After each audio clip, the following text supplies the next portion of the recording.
Here's the video. It's gonna be Hello. a journey, but I'm gonna watch it all because I watch all his content. He's sick. He talks about like so many like things with streamers and shit. I love watching it because I'm a streamer and so I can relate a lot with things he says. So we're gonna see what he says actually. Like guys, my move to Final Fantasy even, like making that move, I instinctively just wanted to do it even as a Guild Wars 2 player. Um, I actually thought initially like you always think about like initially when you do stuff like that, you think, do people gonna watch it? Are people interested in Final Fantasy? Do people like that shit? And it just puts me in a weird mental state. Like it fucks me, dude. Like I always think about that. Like, am I gonna like be entertaining when I play this game? But at the end of the day, like I learned, like with time passing, I'd learned like fuck it, I'm just gonna play it. Like I'll just do it. I don't care because I want to do it. And if people like it, they like it. If they don't, unlucky. I fucking tried. It's like a learning. It's a thing you learn with as you stream. It's like the game you play matters. Like here's the thing, because if you guys play like a shooter game or something on Twitch, like everyone does it. Everyone plays shooter games, and I don't know if it's like entertaining for some people, unless you're like a god tier player or some shit. People might like that. But the thing about Final Fantasy and MMORPGs in general is that it has such a high learning curve that I feel like many people can get into it. You know, many people can get into it and they love to see like that side, and also there's story, like it has everything.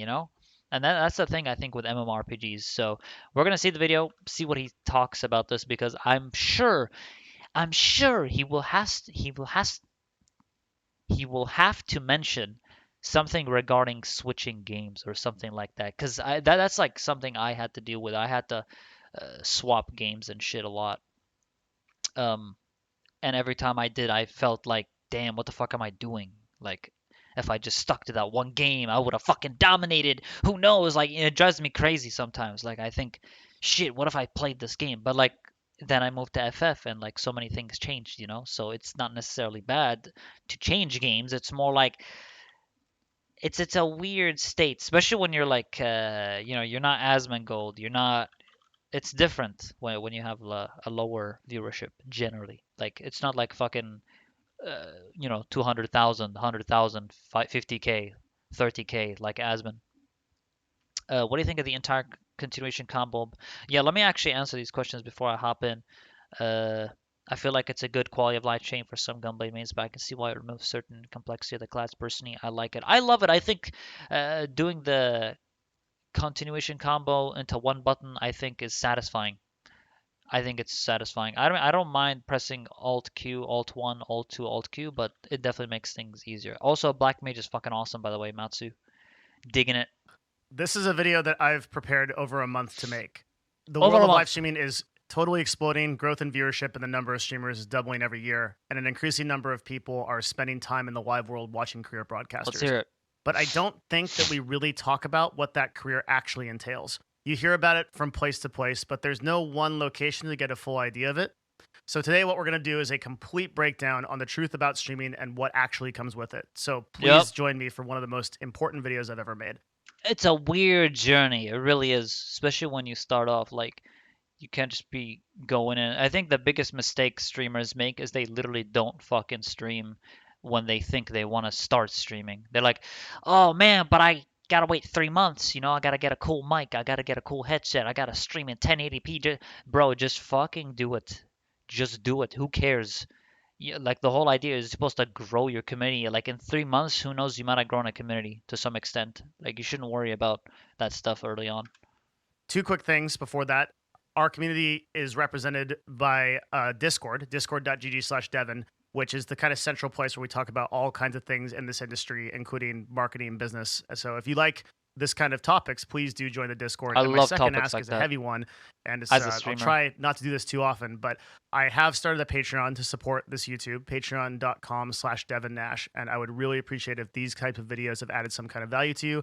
I do I stream custom my stream content over time, there right? every day, Yeah, Pog. and I would appreciate if people looked into that. And of course, there's absolutely no obligation. Everything will always be free. But those two quick announcements, Patreon and Discord, they'll be in the links down below.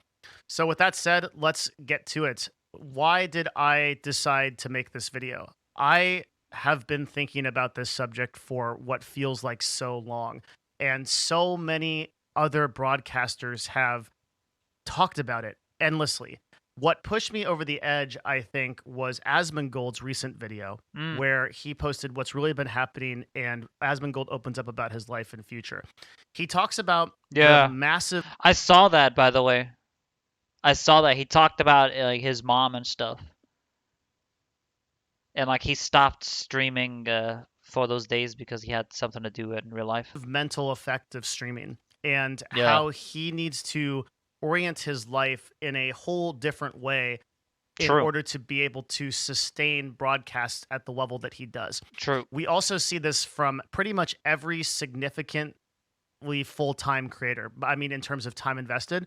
And this is not just from larger broadcasters, but also smaller broadcasters. The mental health toll of broadcasting is something that affects every size of broadcaster. And we are not talking about why. Like we see true. over and over again that there are these people who have these problems, but I don't think anyone has really explained in completely coherent form why these things exist. And that's what I'm going to try to do today. So let's take a look at I think it has a lot to do with I don't know. Like there's especially when you're early on starting off, there's gonna be a lot of demotivating factors. I think the worst thing to do is looking at your viewer numbers. I think that's definitely something that can demotivate streamers and shit.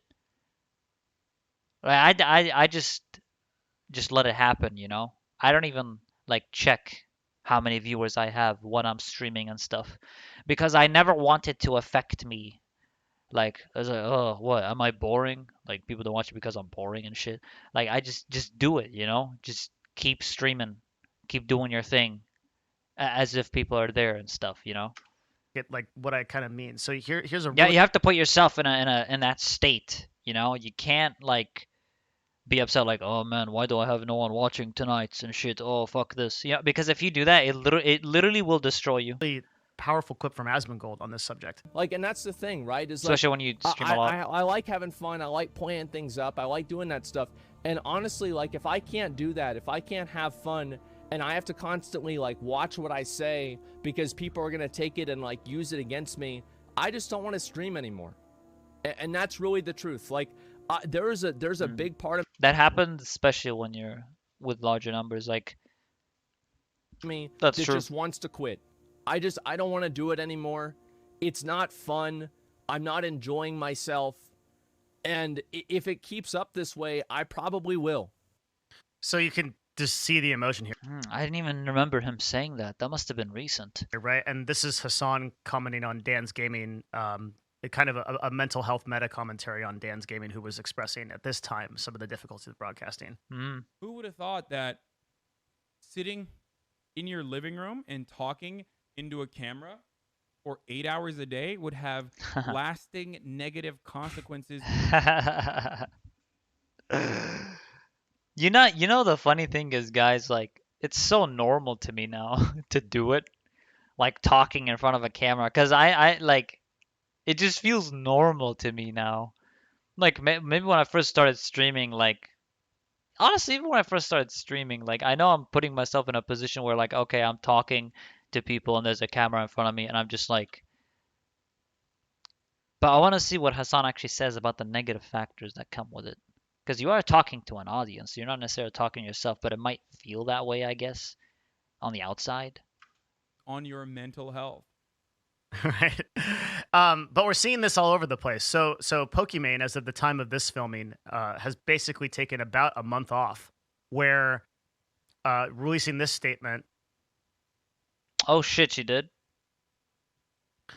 It's been hard for me to find the same joys and motivation for making content. The things I look forward to the most. I've been there. It's like visiting my family, traveling, going to conventions, meeting something that aren't possible, led me to feeling burnt out for quite some time. I've been planning to take a month off. I recognize that I'm very lucky to be able to do work during the pandemic. How I still need to do what's best for my mental health. So Pokimane actually extended that time, and we're just seeing this all over the place. Another one was Mitch Jones, who has recently quit broadcasting. Damn. That definitely means they're unhappy. A lot of them are fucking miserable and stream to stream to get their views and to get their little attention that they crave. But other than that, they don't care about streaming at all. Yeah, I feel that. You know, it's a It's a very scary thing. You're not alone, man. And in anything, you're not alone at all. Thank you, bro. So, Mitch, Damn, I feel that. I recently talked to Mitch on a podcast about this, and I like completely understood the position he was coming from and how he essentially made a lifestyle decision to stream. Not at all, but probably. Yeah, I'll definitely tell you that like streaming in general and like really committing to that and doing it, really aiming to do it full time, is definitely a lifestyle. It is a lifestyle in itself. It's a lifestyle because you're constantly thinking of like, okay, how do I improve this? How do I make it better? So him calling it a lifestyle is 100% accurate. It's not just sitting down enjoying. Like, no, you have to think about so many things, man.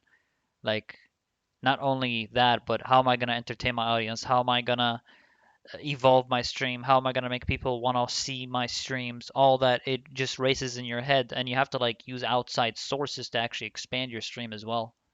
That's a major important factor. Like, if it wasn't for YouTube, my YouTube channel, I don't know, things would have been way more difficult because you have to understand that the Twitch discovery system, like no one's gonna scroll down for an hour. I wonder if any of you guys will literally go to like let's say you pick a game on Twitch, the most popular game streamed right now, you scroll all the way down. No one does that. No one scrolls for hours to find you. And imagine if there's like a bunch of people down there with one viewers, two viewers. Like, what are the chances that person's gonna pick you? That's why I honestly think outside sources really help because you need to have outside sources like YouTube, Instagram, Twitter, whatever it is, expand those so they come to your stream, putting you up on the list so people have to scroll less. And when people scroll less, they get to see you. That's essentially what happened with me in Final Fantasy. I mean, literally, that's basically what happened with me on Final Fantasy when I picked up this game. Is that Final Fantasy is not a heavily saturated game, and there isn't like 1,000 million fucking streamers on it, and like you'll get discovered because you're higher on the list, and because there isn't many one viewer streamers, you have a way higher chance of people like wanting to check you out, especially if your title's interesting or you're interesting and they stick along and all that. And once like you grab their attention, you want to like you know try to make them feel welcome and like come in and stay long term. And that was kind of my goal, when I like every time when I stream, I try to make the peeps like enjoy their time here and just be myself. What's up, right, Ovan? That's why I was never sure I wanted to try streaming. It seems like it would turn something I love into that sort of work that could lead me to feel negatively about it. I feel that 100%. Like for me, it started off as a hobby, but like throughout the years, I'm like 100% trying to make it full time. Like I wouldn't even say it's full time right now. I'd probably say it's semi full time. If I get partner, it's full time for me. Like I'm basically doing it full time. I mean, there's nothing really else that I'm hard focused on besides streaming and trying to expand it. But yeah, it's like that's so crucial. Like when you turn a hobby into like something you really want it to be bigger, it's like the next step. And I would definitely say that it's a big change in lifestyle. Like it is a big change in lifestyle, and you have to commit to it. And that's the thing with streaming. So I really like this topic about like turning streaming into like your lifestyle. Less overall if he doesn't quit entirely because he understands the mental impact on it. So Yeah. that's kind of the setup for this talk. Now, what is like actually going on here? And again, I showed you some examples of some very large broadcasters. I want to be very clear that this affects every content creator, and we're going to go over the reasons why now. Imagine like even the people that stream with one viewers, two viewers that have been streaming for literally like a year or something. Imagine like their effect, like if they're trying to make it and stuff. Like you have to find different ways to grow. You have to. If something's not working or something, like try your best to do something special, do something different, make yourself out there. And it's gonna take time. It's gonna take time. Some people it takes months, some people it takes years. For me, it took years. I've joined kind of quite a bit. I've actually found you because of YouTube clips. I heard that Twitch is very hard to break out and to do to there not really being any algorithm to help new creators. It definitely doesn't have any kind of stuff like that. Like on YouTube, even if I did post a video, it's there forever. Like that video is going to be there for eternity. Like people still comment on my Guild Wars 2 guide videos and stuff, and like they check out my stream like, "Hey man, love your Guild Wars 2 guide video." And I tell them, "Thank you so much, dude," because he saw that video and he came in, and I really think expanding outside of Twitch really helped me with that so much. I mean, if you make content that provides use, like it's useful to the person. Like imagine if one day I decided to make a Final Fantasy Ninja guide, right? And I'm like popping off on Ninja, and I tell you guys like, oh, this is how you play Ninja on E12S, exactly the movement, melee POV, or some shit like that. I really want to do that, by the way, when I get really, really good. Like I have so many plans, you know. Like this is just the beginning. I've only been playing this game for a few months, 3 months, 4 months now. I got so many plans. It's crazy. Like it's just the beginning, and I really want to expand on that and hopefully like end up getting partner because honestly, I thought I would get partner. I tried to apply like 6 times now. 6 times failed. None of them actually gave me partner. And I'll just be patient, I'm just gonna wait it out and see like how things are gonna happen. How Twitch decides if they're gonna partner me or whatever. I've been really aiming for that goal.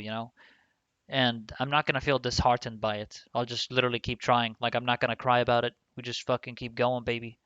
We don't stop. You know. I was thinking it's people don't research either or on what they want to bring to streaming. For instance, the game you are choosing to show and looking at if the games or genre you are in is oversaturated. I agree with that because the thing is like if you stream games that are super oversaturated, like Apex Legends, for example, League of Legends can work if these things can only work if you have outside sources that can back it up. If you have a YouTube channel, Twitter that's like decent sized and people check in and you have to like advertise your stream. Like if my intro is literally I tried to make my intro for my Final Fantasy as interesting as possible.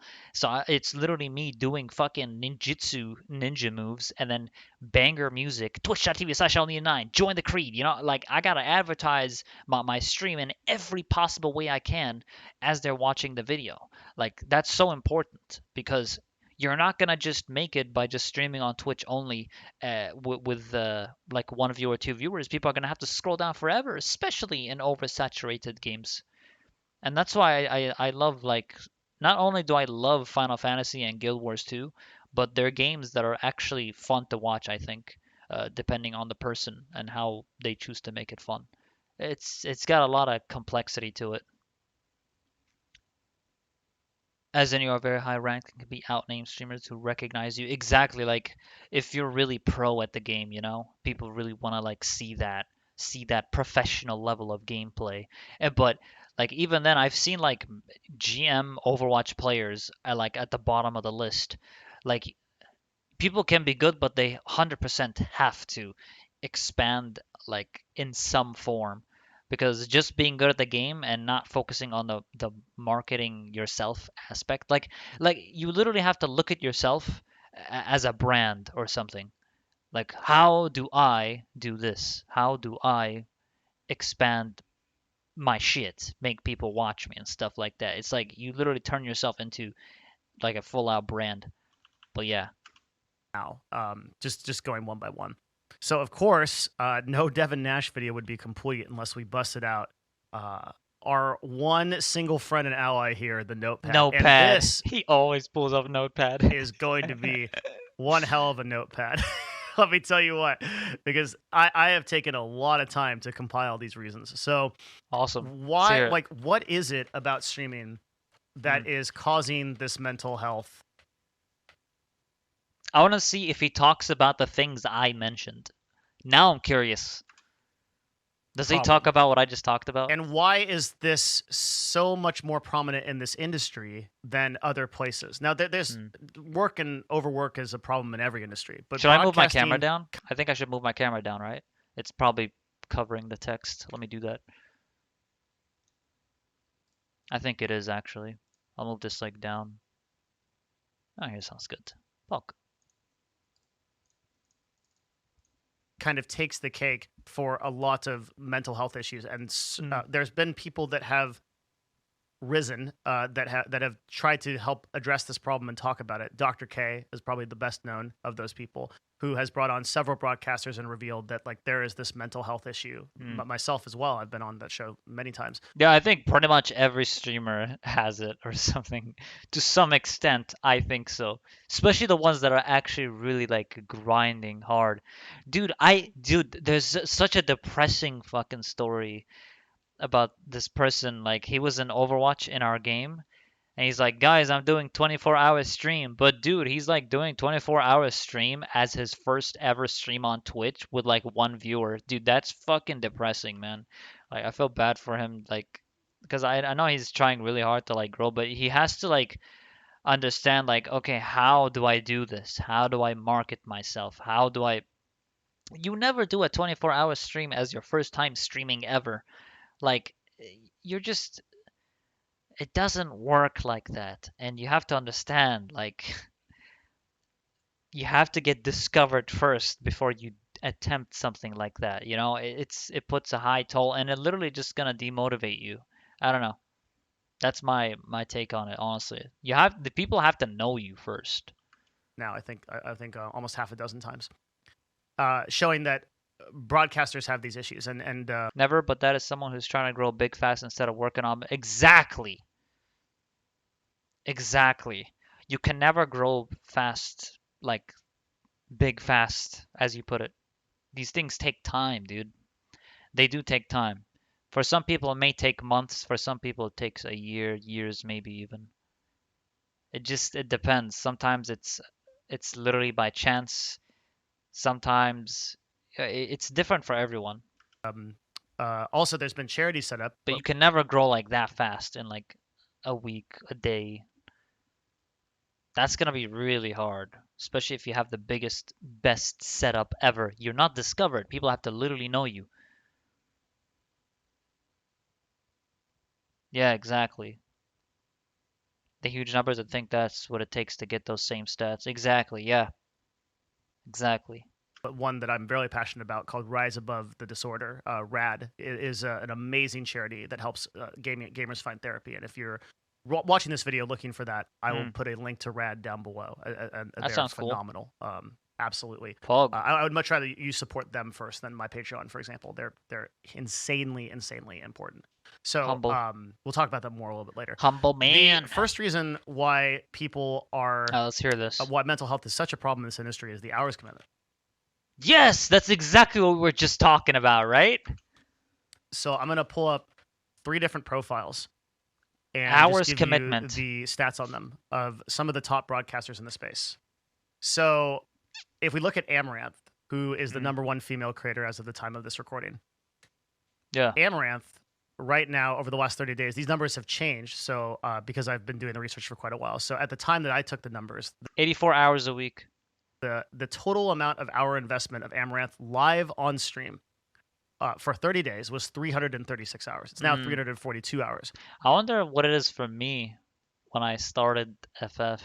So that's the last. So if we just do the math on that, Because I streamed like almost 11 hours, 10 hours each day, and you guys were so fucking awesome. Like, let me show you here. 342 divided by 4, right? That's per week. Gives you 85-hour weeks. Let me tell you, I am an entrepreneur. I've built 3 businesses. I have worked 85 to 90-hour weeks a few times, and mostly kind of hover around like 60 or 70. My God, a true 85 to 90-hour week is absolutely brutal, and that's not being live. That's just focusing on work. 85 hours is so much. It is an unbelievable amount of time. We can just parse this back down, divide it by 7. It's 12.2 hours of being live every single day, 7 days a week. ooh, 12 hours a day. God damn. Like, I streamed 10 hours a day, sometimes 11, sometimes 9. Mine was kind of like random per day. Like, I did it per day, but like, I didn't do it exactly every day for 12 hours. Like, I did it probably every day, yeah. But 12 hours every single day, damn. That's Like, I did stream up until like 6 a.m., 7 a.m. sometimes because I was so invested with the story itself. Like, honestly, if it wasn't Final Fantasy and it wasn't the story and it wasn't like the captivation of the game, and how many people like stopped by on my stream when I was doing MSQs, if it wasn't for all that, damn, things would have been so different. That's Amaranth's commitment. I probably still would have streamed the game, but I probably wouldn't have streamed it for like 10 hours. I probably do it like the normal, usually my streams like are 7 hours, 8 hours. 8 hours being maximum, 7 hours sometimes. 6 rarely. Usually it's 7 or 8. That's my cap. But it doesn't end there, right? Normally. There's Hassan, who also has put in an incredible amount of hours. So Hassan, over the last 30 days, when I took these numbers, was 211 hours. Let's see what he's at now. So he's at 235. He's gone up as well by 15%. So 235 divided by 4, again, is 58 hours a week. Again, 58 hours a divided by week. 7 is 8.4 hours per day. So you might say, well, okay, I work 8 hours. 8 hours per day. Yeah, that seems more like me. 8 hours a day seems more like me. So I can do easily 16 because I'm invested in the story stuff or new content. Yeah. A day. Like, that's not a big deal. Story-wise, I can easily do 16 because yeah, and like when you're streaming and stuff, you also got to focus on, the whole entertainment aspect to it. And like if I was off stream, I can just chill and like take breaks and stuff. But obviously when I'm streaming, I'm constant high energy because I don't want to be a boring fuck. I don't know about you guys, but like I don't enjoy I wouldn't enjoy myself being boring and stuff and not being like hyped up for the stuff that I'm playing. Like just always like top energy. I'm very like involved, I really want to get immersed at what I'm doing. Hours a day, 7 days a week, no break, because this is a 30-day period. This is a average taken over a 30-day period, which means that he is not taking days off mostly to get if he did take a day off, he'd have to make up 8 hours on another day for that 7 days a week. So very few people put in this kind of time, and you'll get people out there that are like, oh yeah, so I work 70 hours, but like very few people, in my experience in the business world, very few people will truly work over 40 hours a week. But all of the broadcasters who are live are streaming that kind of time, and they're really successful. And you also look at them and you say, okay, this is their live time. Like, they have social media platforms. They have to be in other places. They have YouTube videos, like basic human fucking necessities. You have to keep in mind of all that stuff as well. Like, even me, like when I finished streaming, oh man, I don't even remember getting a break when I was like literally mass editing Final Fantasy MSQs, like one after the other, day after day. I finished the MSQ, boom, after I finish my stream, I'm already editing it, I'm already trimming it, I'm already uploading it. It's out. That's basically extra time after I finish streaming to get the VOD out to do all those things. Like if I leave it for the next day, then it's like another stream the next day, and it's like, that's my FF. Let me actually close FF real quick.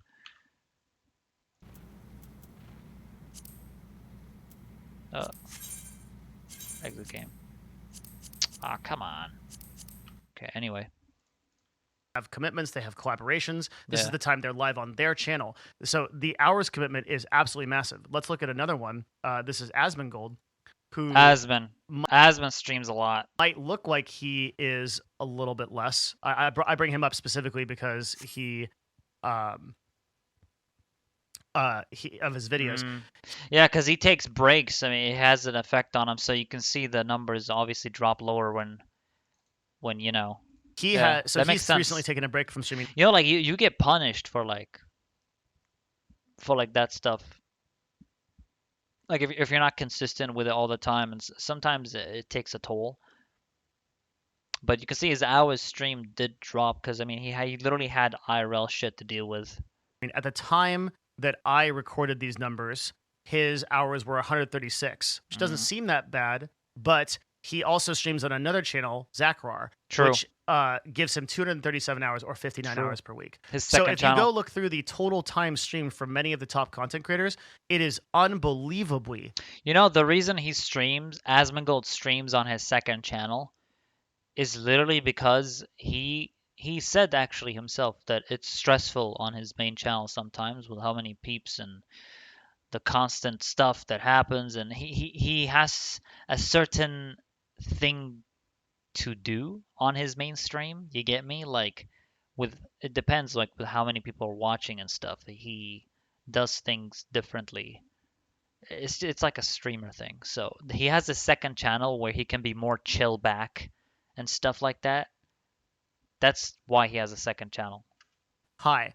And That makes this sense. is a problem of I get Twitch why he as does it. a service. I want to be very clear that this is something that Twitch is responsible for, either inadvertently or advertently, but doesn't take much ownership of. There are many issues that come from live streaming that are just, I think, a byproduct and they're not Twitch's fault. But this is the one that I think I put to Twitch the most because Twitch doesn't give discovery to people. Twitch hasn't built a platform that drives users into the platform to discover new people. So if you want Exactly.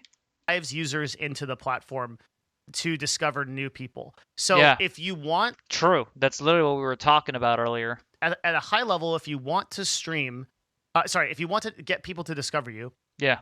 you must stream more. And that's the formula. If you're not live, your channel is effectively dead, right? Because all So true. Holy shit.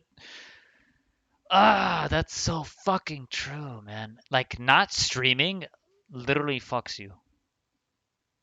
Like especially if you're inconsistent with it and stuff. And like sometimes the IRL gets in the way and stuff, and that's where demotivation may happen because like, ah shit, I have something to do in real life. Or ah shit, I have to edit a video. Like it does kind of fuck you a little bit. Ah, it's so weird. Like you get fucked no matter what sometimes. Like then you don't get the video out because you're editing it. I think that's why big streamers have like editors and stuff because like so they can be consistent with streaming without having to worry to edit and make quality content. Whereas the editor can work on that instead of you having to work at it. Like imagine like that's basically what I'm doing right now. Like I'm streaming and I'm editing. I mean, I don't have an editor, but you also have to make sure you pay them and stuff like that, which I can do. It's just about finding one, I guess. And it's about like is the content he's gonna I think I should get an editor, man. I think it'll make my life so much easier. Holy shit. If like he just works on editing and I get to know that person and just like I really should think about that. they do is go to an offline So I can just focus on streaming the whole time instead of worrying about making content on YouTube. That's so true. you're not live, your channel is effectively dead, right? Because all they do is go to an offline stream. This is different from True. something, say, YouTube or Instagram or any other platform, really, that is providing value immediately when somebody goes to your profile. True. If you go to the person's Instagram, there are your images there to consume. If you go to a person's YouTube, there are the VODs to consume, and you can watch those anytime you want. And they're up there forever. Your stream is not always there forever because sometimes you're not live. But if you go to a Twitch stream and somebody is offline, So that then helps. that person is offline, and that's the end of it. And there isn't Yeah. much value to consume there. You could say, well, you could go into the VODs, but there isn't a culture of checking VODs. And also, like, the nature of live streaming True. is such that you have to be there in the event and the moment. So that means that the people that Yeah, I can see like people checking VODs and stuff, but to be there in the moment is I think what makes Twitch basically. put But yeah, in the he's most right. hours are going to grow the most. And this Yeah. is something that is not going to change. It's just the nature of live streaming. Twitch True. can make it a little bit better by making True. the platform more discoverable, but this is a pretty big problem. Let me also say that this does not apply to smaller broadcasters. It's actually the opposite with smaller broadcasters. This is one of the biggest misunderstood things about broadcasting is that if you are a large broadcaster, Yeah. so a Hassan Abi or an Asmongold, the best thing you can do is stream more hours. I'm telling you the problems with it, but that's the best thing you can do. True. If you are a smaller broadcaster, the worst thing you can do is stream more hours because you will not get more discovery by streaming more hours. He's 100% correct. That's exactly what I was talking about. Yeah, like you can stream 24 hours, like that 24-hour stream shit. Bro, you're not gonna like grow like that when you're small. It doesn't work. You have to build a community. You have to build growth. You have to establish your brand. There are certain steps that you need to take. You need to build the foundation and then you just fucking skyrocket. And do whatever you want after. But yeah, he's 100% right. Like if you're just starting off, 100%. Number one mistake that broadcasters in the smaller areas Yeah. do. If you're below 2,000 to 3,000 concurrent viewers, streaming more will just simply not help you because you are not in the directory getting discovered. Yeah. So You need outside this sources. our commitment So that he said under 2K to 3K viewers. puts up what I call the always on mentality. And the always on mentality is a big part of what Asmund talked about in this video and what you saw in this clip before. It's this idea that you have to play up the audience, you have to be entertaining, you have to step outside of yourself to be someone else. And that gets exhausting if you're naturally an introverted person, which happens to be most people who play video games. I have struggled with this myself so many times over the years. I've been broadcasting for 9 years live. And so many times I felt like I knew that the more that I played up something, the more that I did dramatic pauses and comedic effect, the more that I would get and garner viewership and get clips and get discovered. People want that kind of rodeo clown mentality. And that's why channels that appeal to that demographic, and He's right about that, by the way. Like, obviously you're there to entertain, but even if a shocking moment actually happened, like let's say a shocking moment happened in the MSQ for Final Fantasy, like I actually do get shocked, but obviously I will like exaggerate it to some extent, maybe, because it's more entertaining. And like I'm shocked, you know. If I was off stream, I still would probably make the same expressions because that's who I am. But in on stream, like I want to make the people have a good time in the stream, so I will push my emotions even more. I'll push them, um, you know, for entertainment value. And he's right about that. That's like how streamers are, all like generally. You would push your emotions for entertainment, basically. people that are really channels that appeal to that demographic, and Yeah, people that are really extreme in their reactions like XQC are so successful. yeah. True. Fucking shit. Dude, I saw Pokey at electrical. You know, that's XQC and his screaming. Yeah, true. And like that's why people watch him. Whenever he plays Call of Duty and shit, he's playing COD and he's just yelling in his mic. Like that's his brand, you know? That's his brand. That's what he does. Because Twitch goes towards a younger audience, and it begets that kind of crowd. Mm-hmm. I've learned since then, since I've gotten quite a bit older and I've been streaming for a long time, that I just don't want to vibe with that, that my mental energy is not well invested in that space. And so I just make 60-minute videos about mental health, and I just talk about it the way I would talk about it. And the people that are Like, I feel like Asmongold is such a great example of this. Like, he's a very intelligent person. Like, Asmongold is very intelligent. And obviously he said, like, he wants to do streams more chill because it reflects his style more, you know? Like, for me, I can't always be... I don't want to do, like, super chill streams all the time because my stream energy is, like, all about high energy. Like, that's just my style of streaming. And I think each in their own style. XQC, his style. Asmongold, his style. But he wants to be a bit more chill, he's said. going to get value from that are less. But sometimes he doesn't do the chill for entertainment aspect of it. So I also understand that because he wants to like make people be entertained. Videos about mental health, and I just talk about it the way I would talk about it. And the people that are going to get value from that are less, but those of you that are here will get more of it, and I'm grateful for that. But you have to detach yourself from those numbers, and that's so hard to do. We're going to get into that a little bit later. Detaching yourself from those outcomes and those numbers, that constant clout chasing is like impossible. So you feel like you have to play yourself up, and you have to be a person who is on and entertaining. But maybe you don't want to do that. Maybe you just want to chill and play video games. And that's why you see this chasm between people who truly love a game, but then they just stream it and they're like, oh, it's dead to me. There are so many people that I've seen that happen to, and probably people that you have watched or you. True. See what he's talking about there? He's talking about like if the game is entertaining for the stream. Like, okay, I love, let's say, okay, hypothetically speaking, I love Guild Wars 2. oh man, but when I stream Final Fantasy, more people are enjoying it and stuff. And so you're like, but you love Guild Wars too, but you know it's not gonna be like super uber successful for you or like to expand your growth on stream and stuff. He makes a good point there. Like you can like a game so much, but I don't know, like it's a weird thing because you do want to play games you actually like, you know? Luckily for me, like when I streamed Guild Wars 2, like I had a decent community, a decent sized community. It wasn't that bad at all. And my Guild Wars 2 community on YouTube is really awesome. Like I'm playing games I actually like and don't feel forced that I have to like play them and stuff. Like I just play it and I love it. And I fucking love it.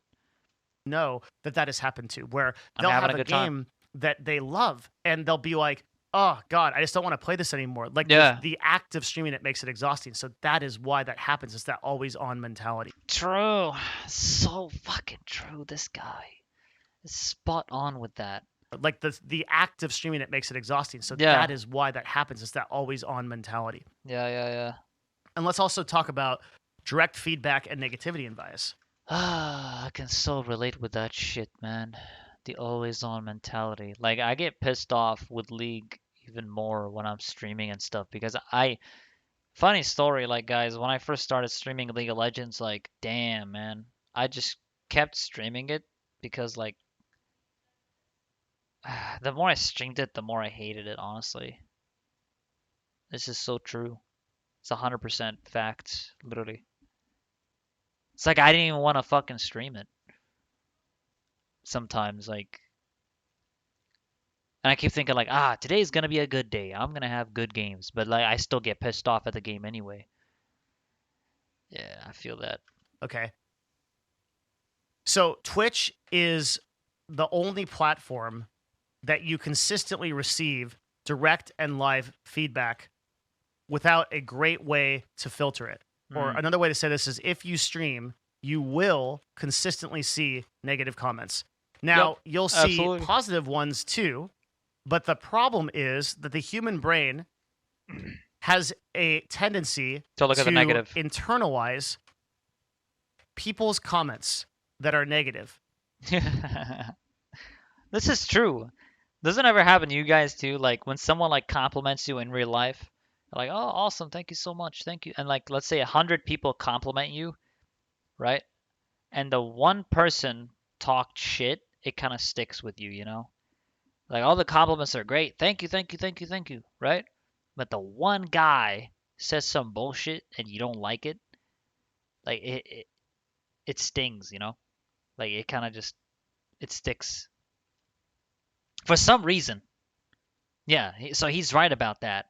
Is that the brain has a tendency to look at the negative and it just like consumes them temporarily maybe or maybe even forever. I don't know. So I guess some negative words are like poison to the person. Like they like why did he say that, you know? And it just hurts, you know? I don't know. I can see that. It's like you look at 100 positive things, but then one asshole says some stupid shit. Why is this? Well, this goes all the way back to basic psychology, the basic foundation of psychology, which says that if I perceive something positive to me, that's great. And I have a little bit of a feel-good moment, a little bit of a hit of dopamine. And Yeah. But if I perceive something negative that's a potential threat to me, fear causes me to pay attention to that because Yeah. that could potentially be a threat to myself, my career, my livelihood, or people around me. So you will. Yeah, I can see that. I've experienced that my whole time streaming, like straight up. I'm just gonna be honest. There's no like I've experienced that a lot, especially in YouTube comments. Like it happens, you know. YouTube comments are usually negative sometimes and shit. Damn, there was one time. Should I tell you guys this? Maybe it's a bad idea to talk about this. I'll talk about it. Fuck it. Basically, like, well, when I streamed Overwatch and stuff like that, and I streamed like other games and shit before, right? And I had obviously my country flag on my face cam, right? It's just like a GIF of the Kuwaiti flag waving, and then like someone in the chat's like why do you have a Kuwaiti flag, you terrorist, or some shit like that. And I'm not even kidding. It literally fucking happened, and that negativity, like, it hurt, man. Like for a few days, yeah, I got kind of pissed off, and I banned him and moved on. But like, I'm not gonna lie, it pissed me off. You know, I focused on that negative for a few days, but then I learned to ignore things better the more I streamed. Like, yeah, that's happened to me once, but it never happened ever like after, I feel. I don't know. It's like a one thing, but like, you know what I mean? It's like that one negative thing that happened, and it sucks, right? But it sticks with you. Like, I can still remember it even today, you know? And it happened like 4 years ago maybe. But yeah, it's like I can see what he's saying there. Well, the brain always has a tendency to focus on negative comments, and you can ask Yeah, any large broadcaster, they might get 99 positive comments, but the one that is a yeah. true degradation of their character, it's a true Yeah, dressing yeah, down yeah, of their yeah. character, is the one they focus on. It might bother them for hours, and the Yeah, problem bother them for hours, true. is that because of the anonymity of the internet, it leads people to be able to feel like they can issue these comments to a person and that person isn't human.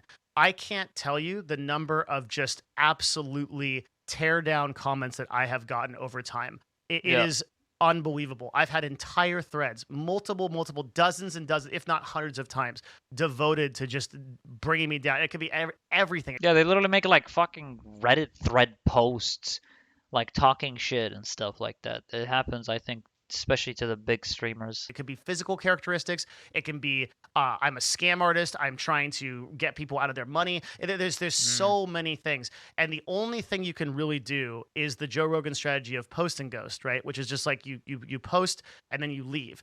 But you can't do that on Twitch because the chat interaction is an integral part of most broadcasts. So Yeah, it's like there. True. Like, imagine, guys, if I'm streaming and I'm not even reading chat or like not paying attention to it because, oh, I don't want to read negativity or some shit like that. That ruins the integrity of Twitch streaming, generally speaking, right?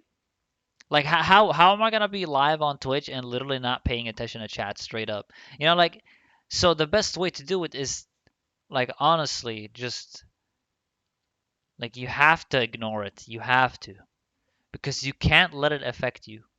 You can't. Like, you have to ignore it, literally. There's no other way.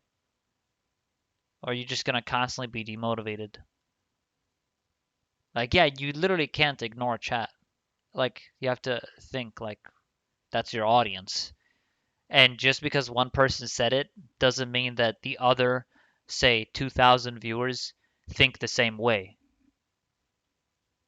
Just like he said, the brain has a tendency to focus on the negative. you have to exist in that negativity, and that Yeah. is a sort of Damocles that hangs over you constantly, and you just have a very difficult time like processing that, and eventually it's going to lead to burnout. It's a really, really hard problem. Yeah, true. Yeah, I can see that. I can see that. I've just learned to deal with it. I don't know. There isn't like a special magic trick to like dealing with negativity and stuff. I learned to just block it out as best I can. And I'll admit it's not always easy, but I try, because you have to focus on like how do we move on from this? How do we improve from this? Yeah, that's totally understandable. Someone attacks someone person about you can hit really hard. I work customer support for a QA company, and I had to learn to deal with that sort of thing pretty early on. Some of the people I've trained have a really hard time with that sort of thing. Yeah, yeah, true that. That is so true, even outside of streaming. Exactly. You have to learn to be stronger than the negativity people throw on you. Exactly. True. Exactly. No secret. It's literally just be stronger. Avoid it as best as possible. But I also understand like the streamer's perspective that if you see it like every day, every day, every day, especially the big streamers, they see it every day it happens. People say stupid shit every day. You just have to be like, fuck it. I don't care. I'm alpha. I don't know. It's not gonna happen every stream, but they're bound to exist somewhere. It's just about like how you deal with it, really, and like how you approach it. I think there's this term I have in my head where how you react to it matters. How you react to the negative comment matters. That's the real thing that matters, is how you deal with it. They're going to happen regardless, but how do we approach it in a clever way? And it's still understandable that people get annoyed by certain stupid comments. Like certain stupid ones even suck more, you know?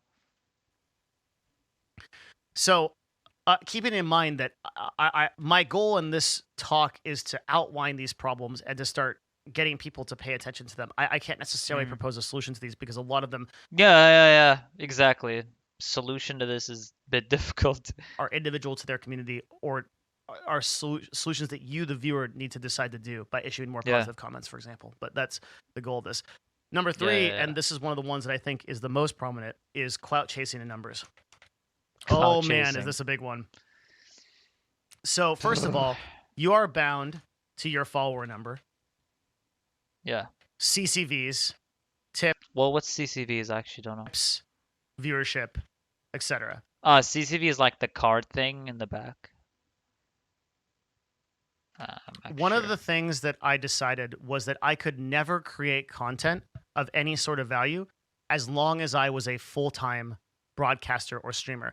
The reason why in 2015 I had been streaming at that point for 3.5 years. I started in 2012. I got partnered at PAX, and then I started streaming full-time. And I realized after 3 years of doing it that I was never going to be able to be happy because as a full-time broadcaster, I would always be attached to numbers and these success metrics, and there is nothing but darkness down that path. So I decided to start getting into business, and I transitioned to esports because I always wanted to create content. I've never, ever since I was an adult, I've always wanted to create content, but I don't ever want to be bound to it. As a full-time broadcaster, the ups and downs of being bound to CCV, the constant guess of viewership. Oh, that's what CCV means? Constant guess of viewership? Every day. And viewership numbers is an exhausting proposition. Today you could have 1,000 viewers. Tomorrow you could have 3,000 viewers. Yeah. And then for the next week, you even out at 2,000 viewers, and you feel like a failure. This is a concept that I explained in... Yeah, the viewers literally fuck your mentality. Literally. True. Like, that's why I literally hide it. Like, literally, you have an option on Twitch dashboards where you can hide the viewers so you don't see them personally. Everyone else can see the amount of viewers watching, but I literally have a button where I just cancel it out because I never want to let it affect me or affect my mood in the stream or affect my tone. I'm always going to be the same way I always am. I'm not going to let like a number affect me. Like, you just have to like just do your thing, you know? Like even like what, for example, when I reached 1,000+ viewers, when we were doing the Emmet Selk ending, like 5.0 Emmet Selk ending, like I didn't even look at the numbers. I didn't want to even like think, oh man, 1,000. Oh, I'm gonna, PogChamp. Oh my God, I don't think like that. Like I just do my thing, and if the viewers are there, viewers are there. Like there was like 1,000 something, and the only reason I know that it was 1,000 viewers plus is because the chat told me like El Nino 1,000 viewers. Obviously, I don't react to it. I don't know. It's like a thing I have where I just don't want to let the numbers affect how I act normally. Like I would act the same way if I had 1,000 viewers right now. I would still act the same way I am right now. Like I don't want it to like do some things differently or whatever because like 1,000 people are watching. I'm always gonna be hyped up for Endwalker. Even if I did Endwalker with like 5 viewers, let's say, I'm still gonna be hyped for the story. I'm still gonna react the same way I always do. Another video, I don't remember what context it was, but it's a really interesting problem that only in live broadcasting can you receive 100% growth and still be miserable. Only in live broadcasting can you receive 100% growth and still be miserable. In any other business, if you got 100% of your revenue or doubled your True. results, you would be ecstatic. But in live streaming, it can feel like that because of the neurotic swing. Usually you have that mindset if you do streaming as a hobby rather than a full-on career. True. Because at the end of the day, you know it's still important. You know, you just don't want to let it fuck you up mentally so hard because it's only gonna demotivate you, and then you're gonna feel like burnt out. Like, what am I doing? Like, fuck, this isn't working. I have to do something different. I have to do, so they could be indicators that you may have to do some things to improve the stream and stuff like that. I mean, for sure. Like right now, I'm improving my stream with multiple things. I am talking to someone that's making an animation for me on the starting soon screen. I'm talking with someone that's making me emotes, new sub emotes. I'm talking to a bunch of people. I'm trying to expand my stream. I'm getting a new scene transition. I'm expanding my stream now because like you guys did a crazy amount of subbing for like 3 months. Like the most I've ever gotten throughout my entire 8 years on Twitch. I've never gotten this many subs. I've never had people supporting me that much. Like I'm at a point now where like I can seriously start expanding and improving, especially like come Endwalker. Whoa, when Endwalker comes, like I want to be prepared for that. Everything, scene transition, like everything. I just want to be polished as fuck for the hype in Endwalker. Of viewership. And the problem with the neurotic swings of viewership is you can't actually know most of the time over a short period of time why your viewership is fluctuating thusly. Yeah. You might have your suspicions, you might feel like you were off that day, but we've crunched so many numbers at our agency. Yeah, it's like how come yesterday I got 1,000 viewers, but today I'm 500? What happened? What did I do wrong? I streamed the same time, I did this and that. I advertised my stream the same way. Yeah, sometimes it's just it's not always going to be the same every single time. Especially if you stream a different game. Like I think streaming a different game definitely has a factor to it. Maybe a different game that's not in the same genre. Like if I streamed a shooter game when I've been streaming Final Fantasy for 4 months, 3 months, people are going to be like, "What the fuck is this? What the fuck is this shooter game? Okay, bye-bye, I'm out." Let's be real here. Like realistically speaking, people followed you for Final Fantasy or just MMORPGs. They're curious to hear your thoughts on stuff. You're curious to hear those things. What's up, Kelowna? Exactly my point.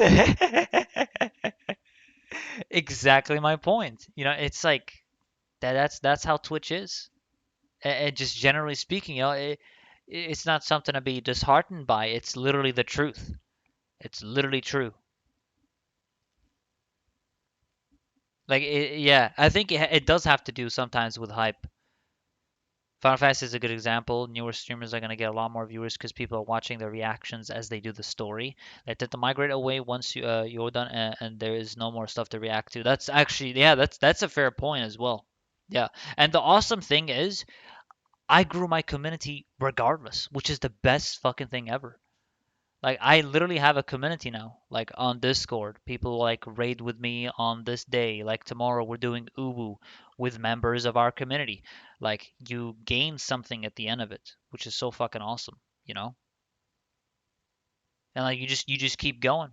You just keep it going, you know? Keep rolling on.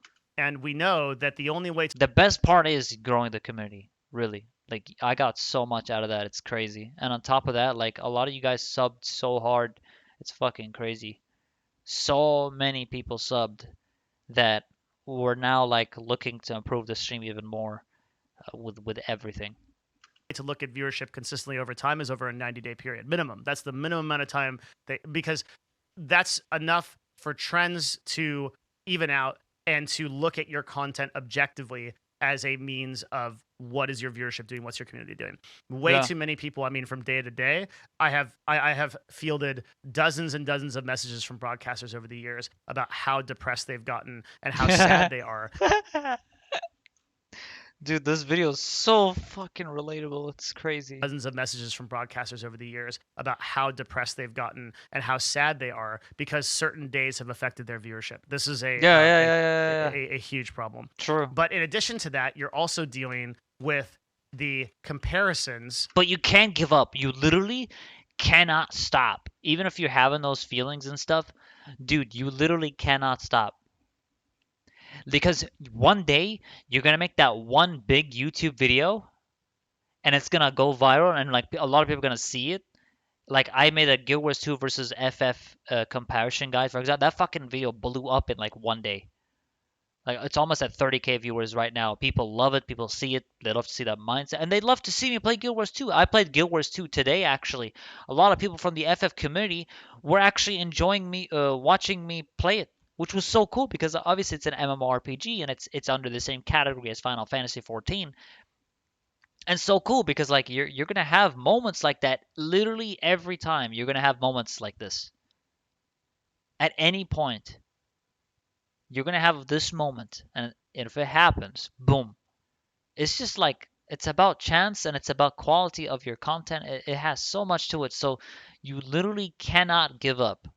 You cannot stop because if you push yourself and constantly look to make the best kind of shit you can make, that one thing is gonna go viral sometimes. You never know. That one move, that one fucking move.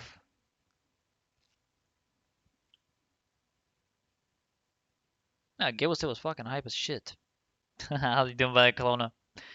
Do you want to play? I don't even have League of Legends installed, dude. Nice meme, bro. You think I'd have that on my shit right now? To everyone else.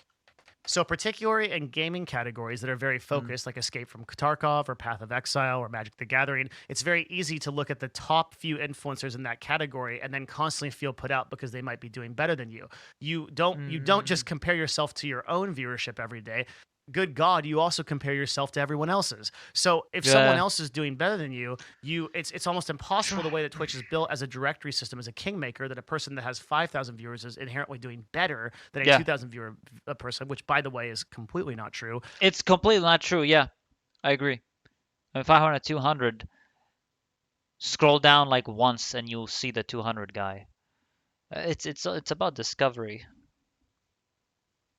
And how high you're up on that discovery list. What matters on the back end is viewer engagement, monetization. For example, there are people that have 1,000 viewer streams that are making close to $500,000 a year. There are people with 1,000 viewer streams that are making under 40K a year. So it just actually true. Yeah. Like 1,000 viewer streamer can be doing really well than a 5,000 if he has the monetization and stuff like that. Maybe he has merch that the 5K viewer doesn't have merch. Yeah, these things actually definitely add up. Depends on how you monetize that and how you look at it. True. True. This comparison to everyone else is this sort of constant problem that people do, and it's really disheartening to constantly look and see other people outperforming you and feel like your content is not enough. Okay, but we're not done. I don't know if I ever thought that way ever, to be honest. When was the time I thought that? Maybe a few times. Like I'm like, fuck, how does this guy doing better than me? Like, what the fuck? I've streamed longer than him. I've done this longer than him. But that's like a negative thing, like to have in your mind, because you have to understand like how he got there, how he did it, and those things add up. There's so many things within this. There's also the matter of parasocial relationships. It's got a lot to it. So not only is there, in fact, I think we're going to go back to that actually. I think that deserves its own category. So I'll go back to that in a minute. What does that even mean? Parasocial. I think we're going to go back to that actually. I think that deserves its own category. So I'll go back to that in a minute. Is that like relationships where it's like with a friend that only plays that game or something? There's also a matter of not being able to stream what you want.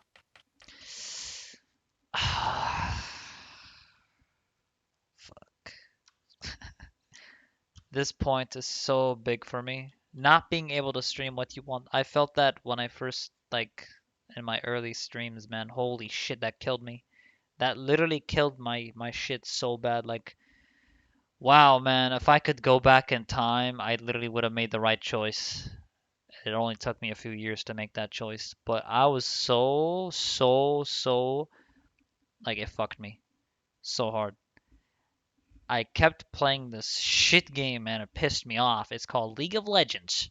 That's why I have it uninstalled today. It was that game for me. I wanted to stream literally anything else other than League of Legends. Anything else, dude. That game killed my sanity. It was so bad, man. And I literally streamed it every single day for like 8 hours, 6 hours. You know why I did it? Because like people hanged out with me and shit. If I streamed something else, no one's gonna fucking hang out.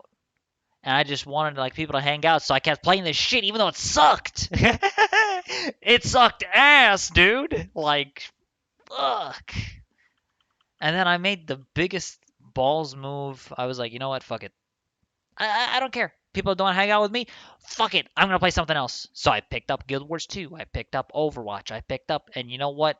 It was 100% worth it. People always came in my chat and always said, "Why no League? Why no League? Why no League? Why no League? Where's League of Legends? Where's League of Legends?" Dude. And eventually, like, it stopped after years. I mean, it may not have fully stopped. Like, it still exists somewhere.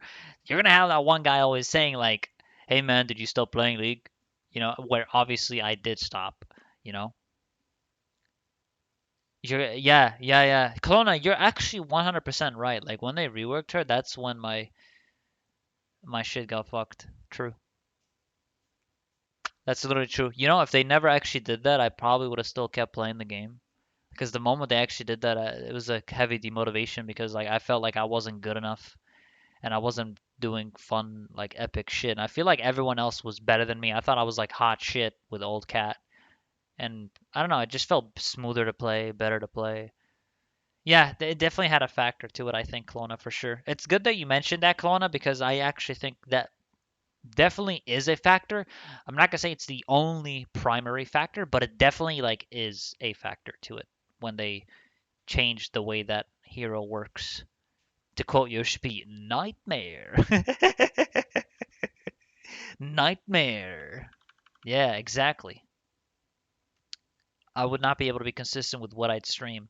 I love way too many genres and games to have to only stream one game or even a small handful. I feel that. I feel that, yeah. Yeah, exactly. Exactly. I'm just such a big fan of MMORPGs that the cool thing is I feel like MMORPG fans really love to see other MMOs. Um, like for example, if you're an Overwatch player for a long time that's popular and you played Apex Legends, people are gonna like it because it's a shooter game and they might try it out themselves. I feel like same genre games are really cool. Just a link if you don't have to see it, you will imagine it in your brain. Sure, I'll watch it. What is it? What is this?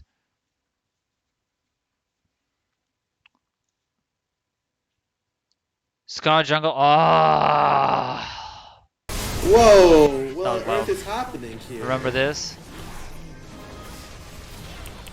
I get the reset. Oh, get another reset. Oh my god. Yeah.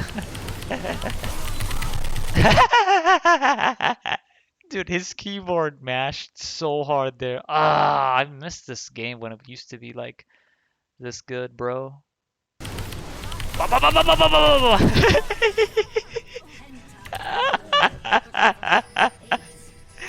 Ah, this game used to be That was so interesting. good, man. God, this game used to be good.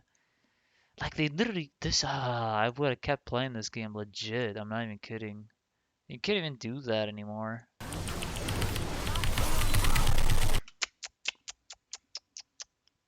Yeah. Like stuff like that, you know. Stuff like that, dude.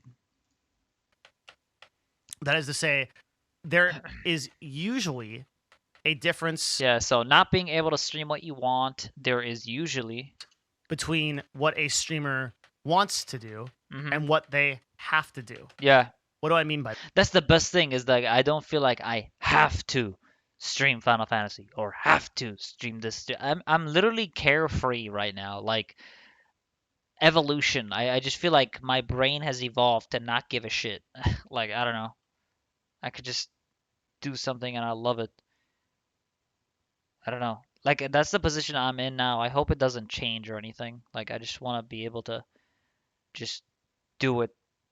Do FF because I want to do FF, By that? not because I While have certain to. types of viewership are not going to be popular, how many variety broadcasters have you heard complain that if they go onto a certain game, they are getting half their viewership and just people don't want to watch that? Many people that build their brands on a certain type of identity cannot transition those audiences over to other True. places, and as a result feel really bad about it. True. That's actually like the biggest main factor, honestly, is the whole transitioning your community to like other games and shit. It doesn't work, man. I can literally show you my stats on Twitch tracker and you'll know like these it doesn't work. And if you try to rebrand hard, like you need to sink in a lot of time to it, make people get used to it, but even then you're basically establishing new viewers, new community because it's so different, you know? Whereas if you play a game that's in the same genre, you may be able to attract your older community and stuff like that. And yeah. Eventually it became a problem when streamers grew too big and built their brand around that one thing. Exactly, yeah. That was basically the case for me with League of Legends, you know?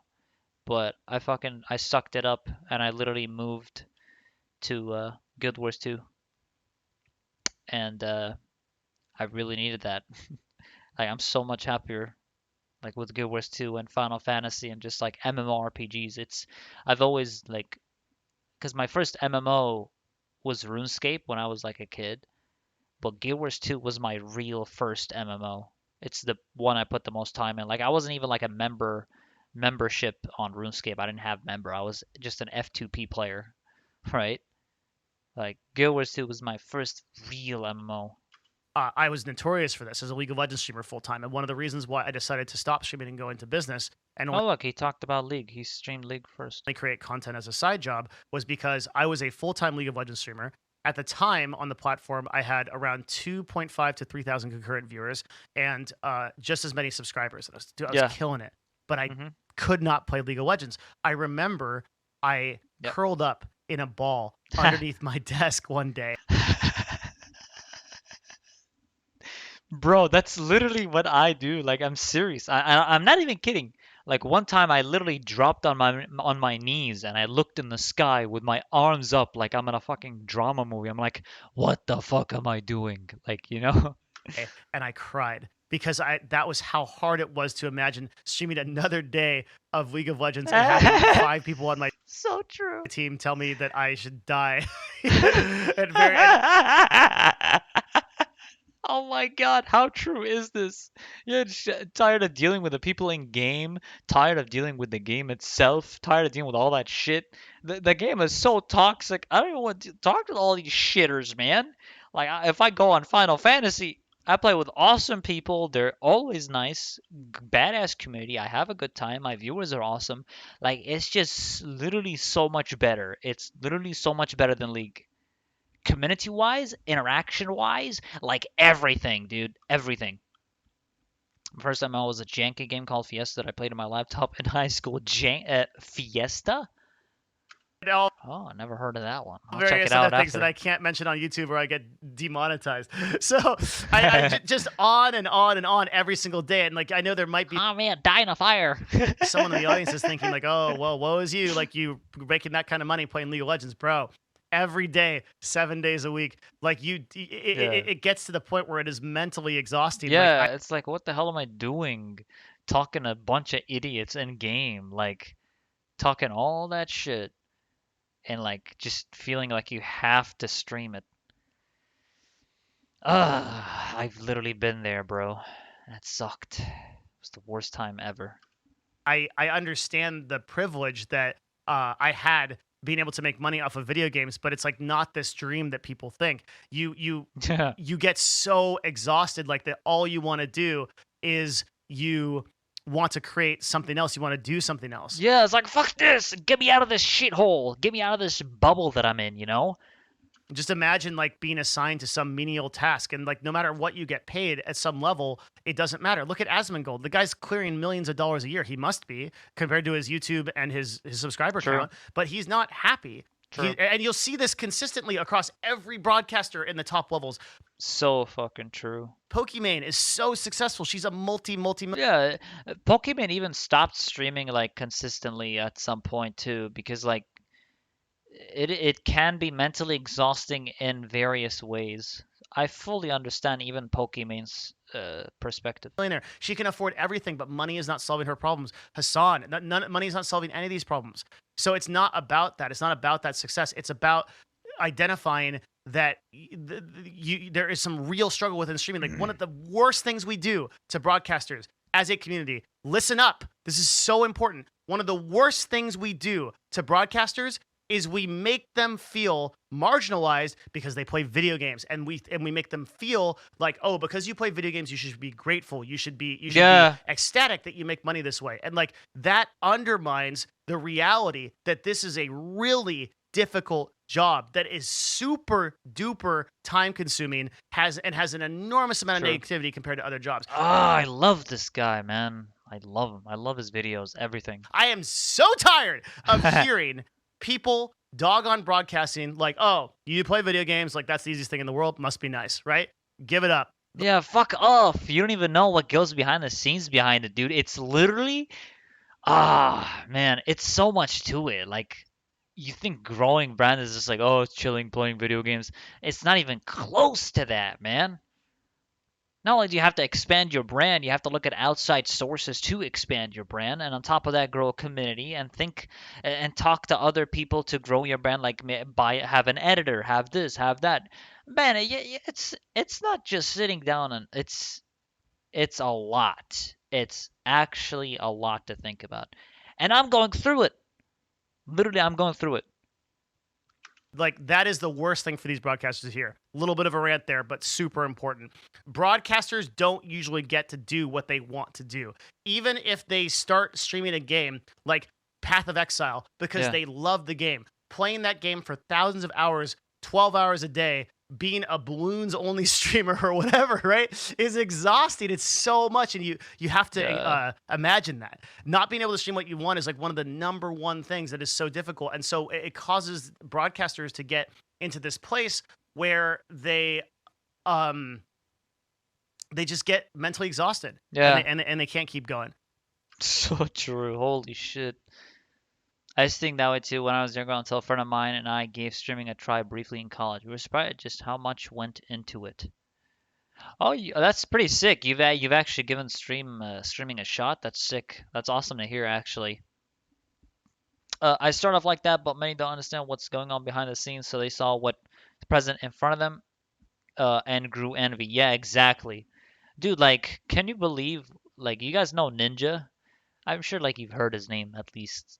But like, he grew his brand so much that he was literally like on TV and he was talking to Drake, and he played with Drake. He played Fortnite with Drake, like the singer Drake. Like, you can literally grow so hard, and you think he did that just by sitting down and playing? No, he literally fucking streamed every single day for hours and hours and hours. Like, hours. He did it, man. It's not a joke. Like, he didn't just do that and just boom, you know? Like, he worked at it. Oh, and number 4. And even on YouTube and stuff like that. He grinded like fuck. Like, he did a lot for Twitch. He did a lot for gaming in general. 4 is something that is... Wait, did he actually play with Ellen DeGeneres? I didn't even know that. Really, really heavy. But I have to talk about it. 4 is heavy, but I want to talk about it. Okay. In the context of this video. Let's hear it. And what's number 4? That is parasocial relationships. What does that mean? Harassment and stalkers. So, boy. Oh boy. Should I share a moment I had with someone? It's a random viewer. It was so weird. Probably better not talk about it. It's weird. Like he asked where I live and shit. Like why the fuck would you want to know that? I was playing Overwatch, but he's like not like, oh, I'm from Kuwait. No, like where do you live? You know? Like the hell are you talking about where I live? You know? Like he was kind of weird about it. Like, all you need to know is I'm from Kuwait. That's it. Like, I'm from Kuwait. I'm from Middle East. Well, that's it. You don't need to know exactly where I am. It's yeah, stalkers is a thing for sure. So Harassment, I've had harassment, yes. But what's parasocial relationship? just a couple of examples of this. There's a very powerful article on Deserto where Sweet Anita and Choco Barrows talk about their respective stalkers. Sweet Anita having a person who slept on her lawn, would peek through her windows, and Choco having a sort of a similar experience where just these horrible tweets. I often think about how I'll probably die by the hands of a stalker. And Oh my god! I often think about how I will probably die by the hands of my stalker and no one can do anything about it until it really happens. I know it's heavy to talk about it, but if it does happen, I hope my death will mean something and help protect other creators from similar situations. That's fucked up, bro. no one could do anything about it. This is heavy to talk about, but if it does happen, I hope my death means something and protects other creators from similar situations. One of our people that we represent, Damn! Amaranth, just recently had her house set on fire. What the fuck are you somebody. talking about? Your house set on fire? One of our people that we represent, Amaranth, just recently had her house set on fire by somebody that came by and just littered trash on fire, and it almost blew up her car, right? This is the heavy. Bro, that's fucked up, dude. That doesn't even know you as friends, I believe. Oh, it's alright, Xantus. Considering me a social figure that doesn't even know you as friend. Thing I'm going to talk about. I'm sorry, I do, and like you got to bear with me through this because this is So that's what that means? I see. something we've got to get out there, guys. Like particularly for It's like when people think that it is to be a part of your life because they grow a connection to you from the stream. Yeah, when they're like weird about it and stuff. Yeah, it's happened to me a few times. Yeah, actually, it's happened a lot. Yeah, I literally had to ban someone from my Discord server because he literally like thought we were like super close friends or something from just one stream because I said like hi to him and stuff. He was like weird about it. So weird about it, you know, like I don't know. He was like too close and too weird. I don't know. But yeah, I could feel that. I had a new scooter for my T group too, so I'll unfortunately not really be able to do ooh. Yeah, no worries, dude. You do your thing, man. Your static is more important than us progging and shit. I mean, it's better like for you to play with your buddies and shit. We're just progging. Like literally we can just play with anyone. You don't have to be here if you can't and stuff. It's all good, brother. We chillin'. We chillin'. Yeah, if you guys want to sign up for Ugu, it's on our Discord server. We'll do it tomorrow. female broadcasters, the issue of harassment is unacceptable. Here's the aforementioned Washington Post article about Amaranth and her house getting on fire. But this is not exclusive to female broadcasters. XQC had to leave his home because of people doing SWATs and people doxing his house. Multiple broadcasters have had to move. Hassan, upon buying a house in Los Angeles, at the time of this recording, this was just a couple of weeks ago, immediately had his address leaked. He didn't even move into the house yet and immediately had his address leaked multiple times. People spamming his address. I remember I was doing a fuck, that sucks. stream with Hotchubby, who is a Korean creator who's amazing, does really cool IRL content. And Hotchubby, we were walking by a location, people were just spamming an address. This also happened with my girlfriend. I'm Jasmine, who was a IRL Damn, why people be like that, man? Why? content creator. Everybody got she was chill. getting her address spammed and had numerous messages from unscrupulous people. Bro. Like this is such an issue. It's such an issue that that if you are a high level broadcaster, I would say within the top 0.1%, at some level you are inevitably going to run into this. I'm sorry to say, if you're a female broadcaster, it's guaranteed. Damn, he said it for real. If you're a female broadcaster, it's guaranteed. If you're in the 0.1% top Twitch streamers. Damn, that's fucking deep as shit.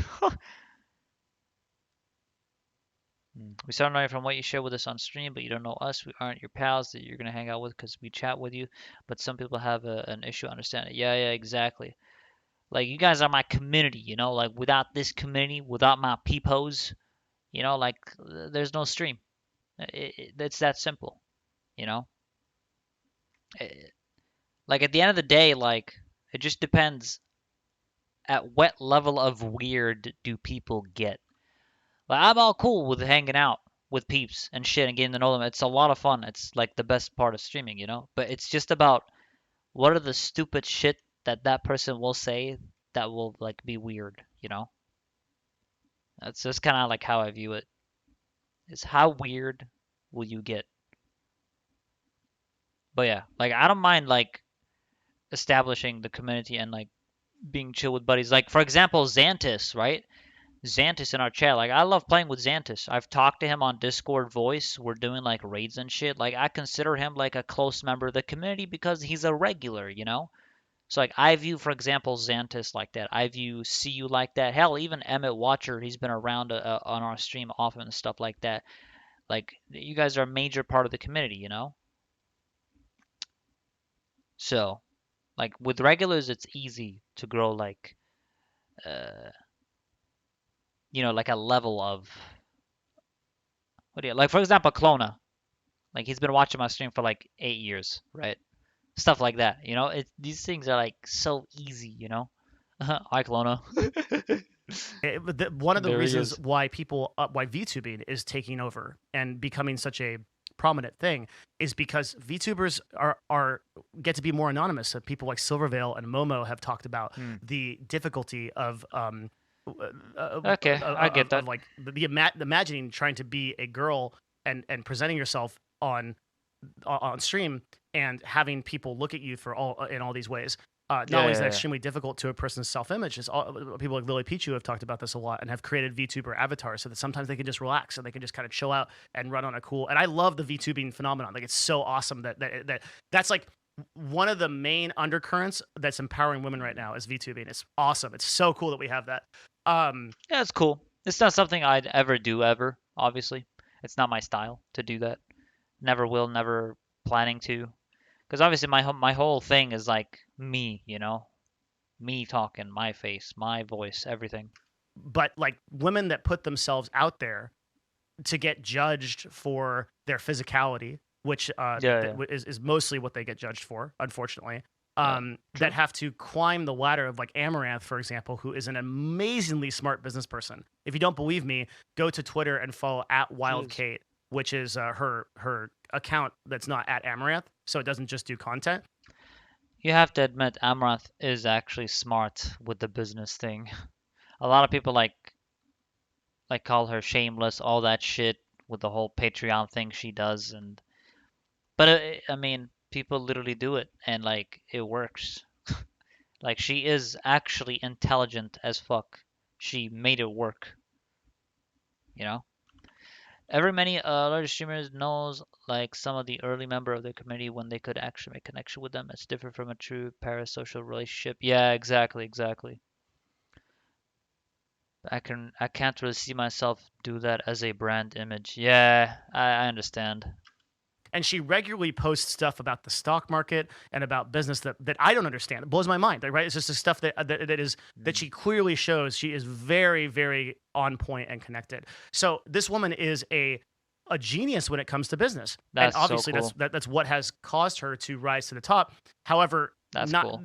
so many people will just judge her like right away at face value. So when I turn on my stream as a white guy, I look the part of the authority. I immediately, like there's so little that I have to do, that I have to overcome. I just have to convince you based on my words that I'm right. But Amaranth has to climb an entire mountain before even getting there, and then she's judged on the same stuff that I am, if she ever is. So it's a really difficult state of affairs, and this is a issue that I need to do more work on. But I don't know if it has a solution. Like, the nature of live streaming creates these parasocial relationships because you interact with this broadcaster in this direct way, and they can respond to you in real time. It feels like they're talking to you. So people that have a lot of mental health issues gravitate Oh, there he said it now. towards these people. They're my friends. Oh, they care about me. Maybe they could even love me. There's so many messages that my Oh God. See that like that when they get weird about it. When they get weird about it, that's when it's like, nah, you know? When they get weird about it, like, that's when it sucks ass. girlfriend Thankfully, I haven't run into that recently. Like, I don't think I've dealt with that recently. I definitely dealt with that in the beginning of my streams, maybe. Probably. A few times, yeah.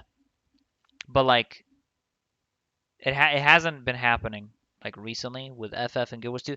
I think it's because, like, the communities in Guild Wars 2 and Final Fantasy are very mature people. And they understand shit better. Like, I don't know.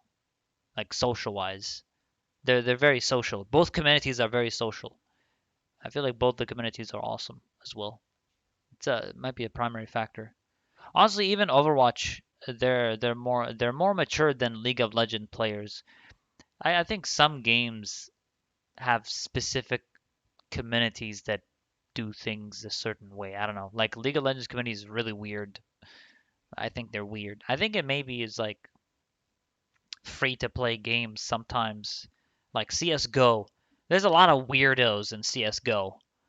I mean, when I played CS:GO, there are weirdos in voice chat that just I don't know, they're weird. Like they're just weird. You feel it, you know it. But like MMOs are used to online relationships, so they handle it better and knows boundaries. Exactly. Exactly. I feel like MMOs are just generally like that, and I just love the genre of MMORPGs. The game is fun, and the stories, and building communities, and all that stuff, all that.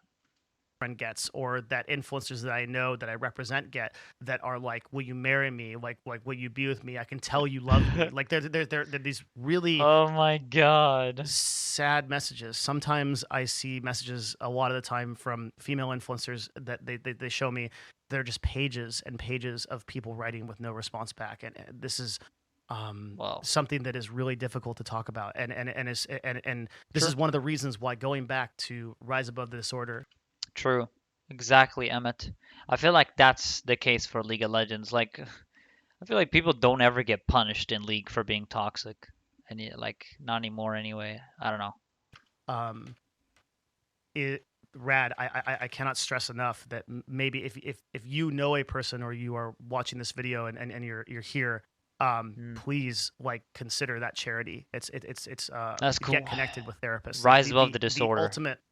The ultimate thing that we can do to help this process is to encourage people that therapy is okay, and that it is okay to see a therapist, and it's great to see a therapist, and that everyone should be able to do it.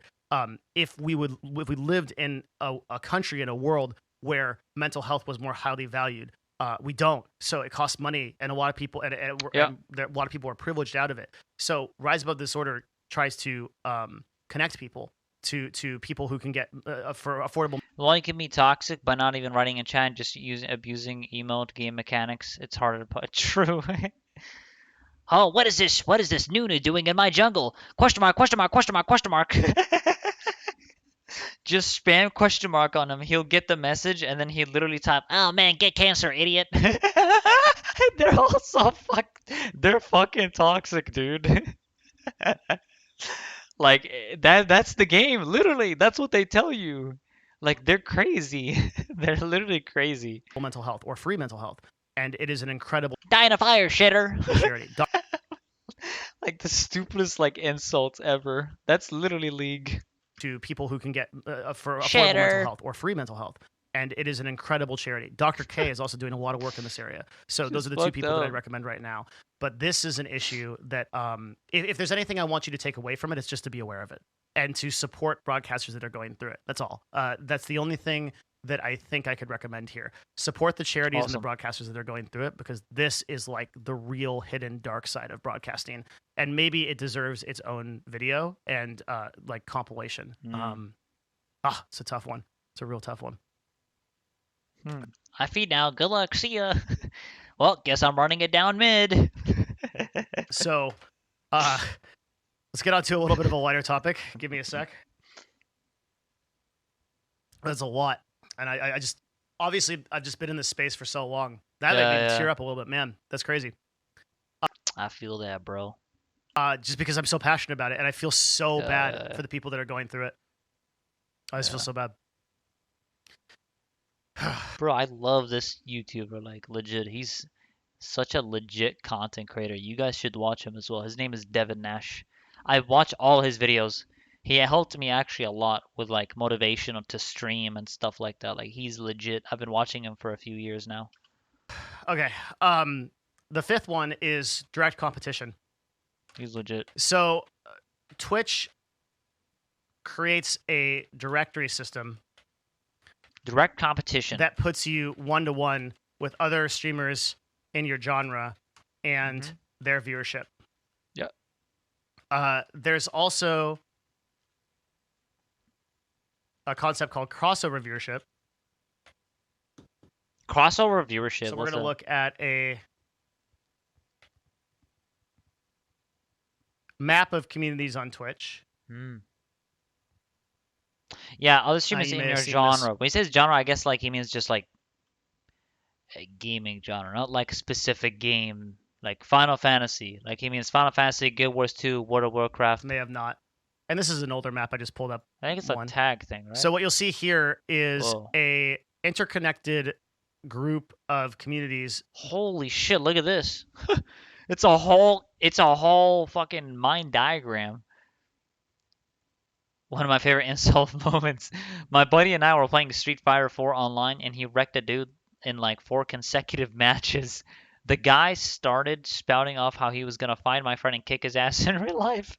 And he sends back, my dad says, you can't talk to me like that. Ah, dude, fighting games. Oh my god, dude. Fighting games definitely have that level of toxicity. The cool thing about fighting games is that it's basically a 1v1, so you can never blame anyone else except yourself for losing. Or I guess in this case, you blame the other guy for whatever. But it's like a one-on-one thing. I like that, you know, it's cool because you can literally not blame anyone else. OP move say, yeah, just spam Hadouken, Hadouken, Hadouken. Just like standing in the corner, just spamming fireball. Fireball attack, going right in, baby. Let's get it. Yeah, fighting games are sick. I play Mortal Kombat X. This is represented by Really good game. Kagursh, who is an awesome person that updates this map. And you can see here Damn, look at this. how these communities intertwine. So if you look at the purple, for example, you'll see XQC, Mizkif, GM Hikaru, Soda Papa, and Greek God. You'll see that everybody in Twitch is connected. On YouTube, since there's mostly algorithmic discovery, this is not the same way. But Twitch is actually, it may not seem like it because it seems like such a vast platform, but it's actually like quite a niche platform in a really real way. And I see what he's saying. So like the ones in orange, they're like, you see that? Jankos, G2 Perks, Law Self-Made, TF Blade, Sneaky, Dopa, Broxa. These are all like League of Legend peeps. And then you have like the entertainers, I guess, or like the ones that are big. Like Asmongold, Shroud, XQC, Soda Poppin'. Yeah. I think I get it. You can expect to have a certain percentage crossover with other audiences that are within your genre. Yeah. One of the ways to look at... I see what he's saying. Like, if you're an Asmongold viewer, you might be watching Summit or Greek or this or that. Yeah, because I actually watch XQC and Asmongold. I watch them both.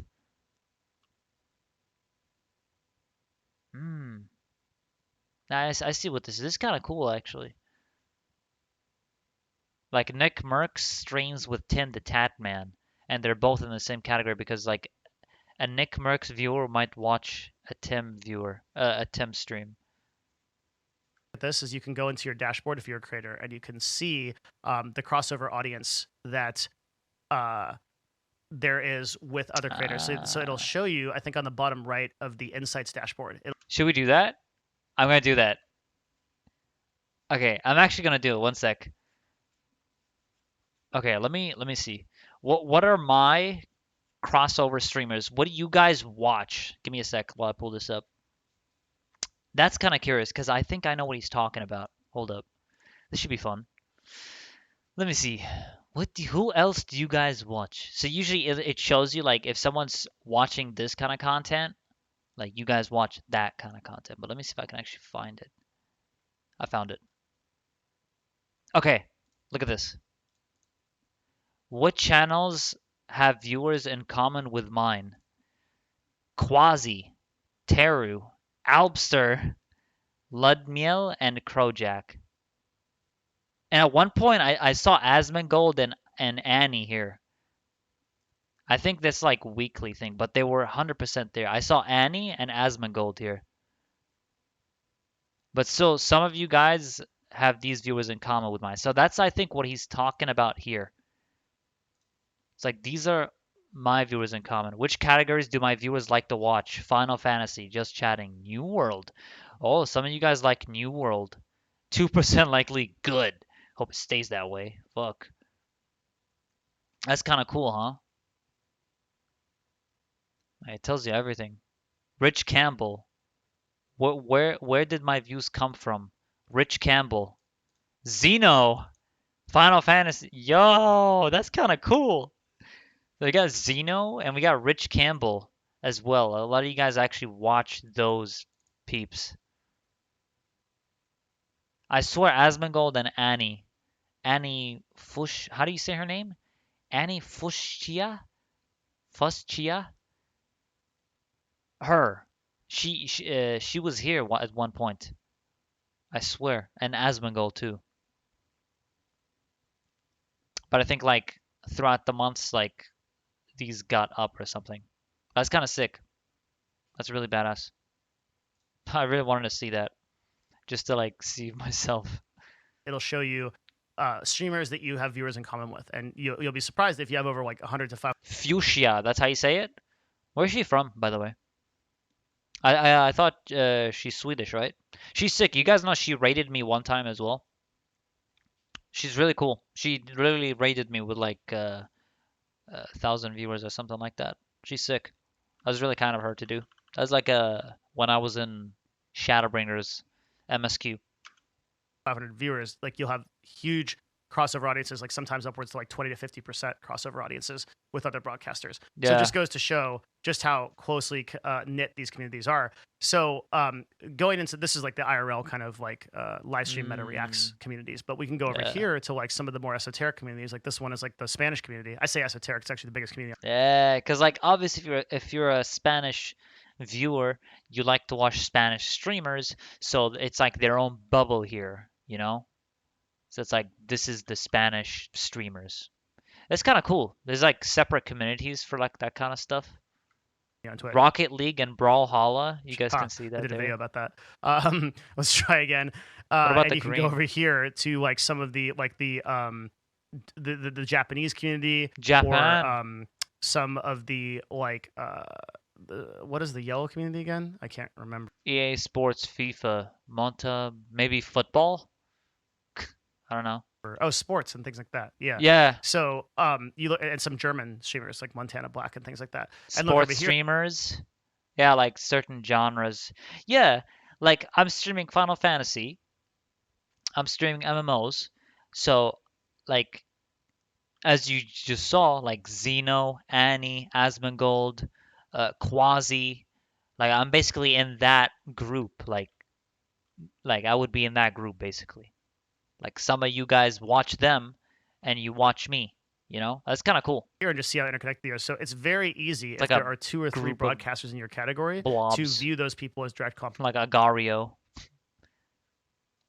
I like watching everyone go through FF. Yeah. Obviously, I guess like it's not gonna be like every single person that will have that, but like I guess it's just a general estimation of like, oh, 10% of your viewers come from this and that. So it's kind of cool. Competition. You don't really view YouTubers in the same way, and this is actually a problem that is getting better on Twitch because collaborations are happening, so people are more comfortable with sharing viewership, which is good. That's a good thing. True. That's improving. Yeah, I think that's good overall for Twitch as well. Okay. It wouldn't be a Devin Nash video if I didn't recommend what to do. So the next section is going to be just some of the things that I think we can do to start dealing with this problem. But before you did that, where are we at in the video? We're 36 minutes in. Okay, I think that's short. I thought that'd be. It was probably a little bit shorter because of edits. It must be like 33 or 34 minutes in. So if you're still here and you're at the 33, 34 minute mark or wherever I said this, post a comment. Let me know if you like these videos and you're Yes, I love them. I think you're an absolutely fantastic content creator, and this was a fucking good video to watch. Listening this whole time. Oh my God, you should I love just 'em. post up and let me know. I love the people that are like haven't fallen asleep and are like, I'm here, I got it, I've been here, I'm watching the whole video, Very attentive. I'm hearing every word, Devin Nash. I'm listening. Also, if you I love this guy, dude. if you haven't subscribed at this point, but you've listened 33 minutes, perhaps maybe consider doing that because you might be invested enough to be a subscriber. Okay, what do we do? Yeah, what do we do? Damn straight. Already subbed. I think the first thing and the most obvious thing is awareness. Straight up awareness. You, as an individual viewer, regardless of whether you're a content creator watching this or not, but as an individual consumer, being aware of this issue already empowers the issue. If everyone, there's an amazing quote. True. I'm gonna find it right now. So it's like, what do we do with all these situations that arise? If every 8-year-old in the world is taught meditation, we will eliminate violence from the world within one generation. So I love this quote. I'll read it again. If every 8-year-old in the world is taught meditation, we will eliminate violence from the world within one generation. Now that's probably Wouldn't that be great? No hate, no bullshit, just not true.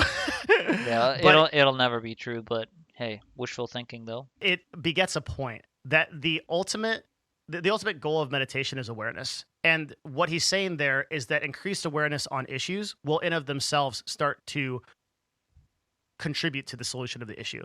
You watching this video are an army of one. And if you bring up your awareness in this and you start to adapt behaviors that not only do not encourage this kind of thing, this mental health toll that is on broadcasters, but also brings people up, you are one part of the army of a solution that starts to make that possible. And if enough people get on board with that, the problem diminishes. True. If all people get on board with that, the problem disappears. So awareness True. is the final issue here. And this is why I created this video. If you're listening to this video, I already just have so much respect for you to get this far because you care about this issue enough that you want to pay attention to it. And Pat yourselves in the back, chat. We made it this far, boys. you are now actively being part of the solution. But go forth. Hell yeah. Share this video with people. I don't normally say that, but this is a video that people need to watch if they can get through it. they need to be aware of it. Please get this out there. I love because, this shit. And share other resources So many of his points that he made in this video are 100% accurate. too. Anything you find on this, share Asmongold's video on his struggles in streaming that I just posted up at the beginning of the video. Please like share and be aware of the situation as part of the solution and acknowledge broadcasters. You guys seen the Asmongold video, I think, right? I don't know if all of you have, but in the video he talks about like why he stopped streaming for a bit. Don't write them off. Don't be mean to them. Don't just sit behind anonymity and think that they're going to be okay and that they'll just write you off. I feel they're that. people. Everybody is human and they all take this seriously. For broadcasters that might be struggling with this, that might be watching this, because I know there's a lot of you. The number one Yep. thing you can do is diversify. Go onto other platforms, especially revenue generating There you have it. He said it right there. ones. I have several Already videos doing about how to that. create a successful Patreon. I would highly recommend that you do that immediately. I think every single content creator should have a Patreon. Oh, I don't have a Patreon. Wait, so why should I have a Patreon? I guess, I guess revenue-wise, I don't know. I never thought about that. Have other sources of income that Hmm. come in that can distribute the amount of stress. You need to be able to feel like you can take time off. If you're only You can add exclusive content on there. What kind of content would I put in there though? Not even sure. I gotta get creative with that one if I'm gonna do a Patreon. platform is Twitch, you will end up almost inevitably in a mental health downfall. It'll be very difficult to parse because you will feel like you have to keep feeding that.